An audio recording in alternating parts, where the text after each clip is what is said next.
Conclui-se. Nós podemos concluir. Tudo que já estudamos sobre eletricidade é verdade, né? Vimos nas nossas aulas anteriores que existem cargas elétricas e que os corpos são formados por elas. Mesmo que um corpo esteja neutro, não significa que ele não tenha carga. O que significa que ele tem a mesma quantidade de carga positiva e carga negativa, ok?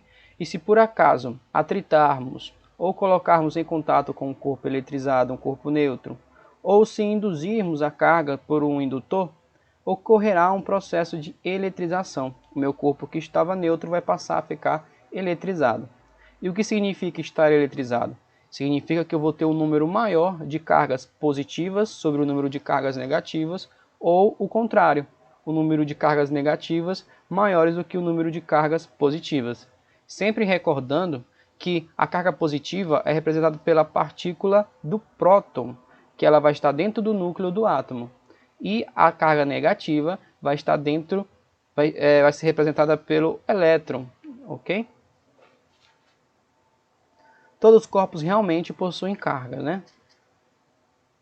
Evidenciamos no vídeo tanto um corpo de plástico, como um corpo de metal, como um corpo de papel. E ambos se eletrizaram. Corpos carregados podem interagir por meio de repulsão ou atração, né? Se dois corpos estiverem eletrizados, pode ocorrer um processo de repulsão ou atração. Se os sinais forem iguais, a força de interação entre os dois será uma força de repulsão. Se os sinais forem opostos, a força vai ser de atração. Lembre sempre daquela famosa lei que os corpos opostos se atraem. Isso vem do que nós conhecemos do princípio da eletricidade, de corpos carregados. Existe força de interação quando corpos estão carregados. Corpos carregados geram ao seu redor um campo elétrico.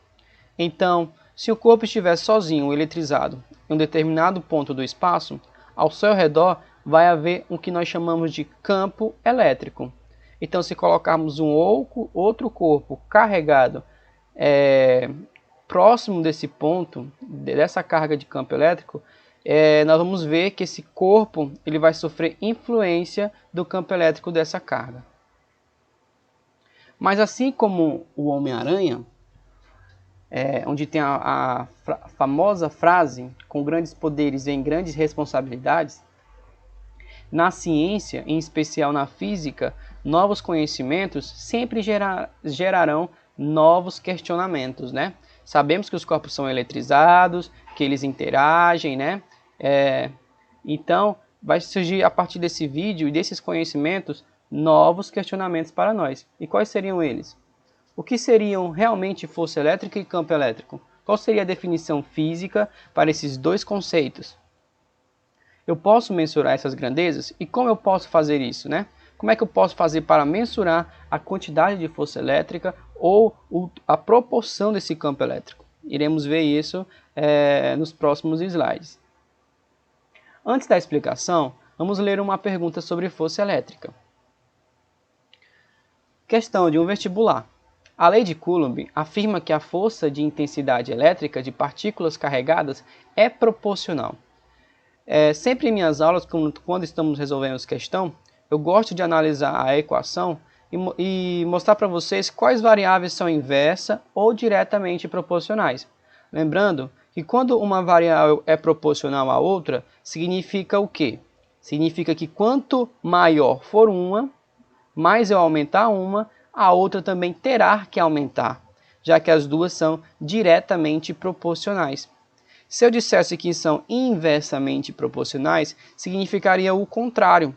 Quanto mais eu aumento uma, mais a outra irá diminuir, ok? Então, na questão fala qual das variáveis da interação de força elétrica são proporcionais à intensidade dessa força elétrica, né?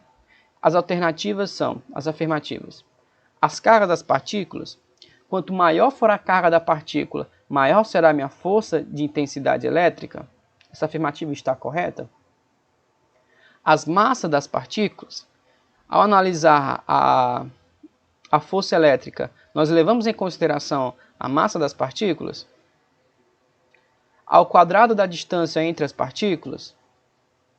a distância entre as partículas? Das afirmações ao lado, quais delas estão corretas? Somente a 1, somente 1 em 3, somente 2 e 3, somente 2, somente 1 e 4 estão corretas?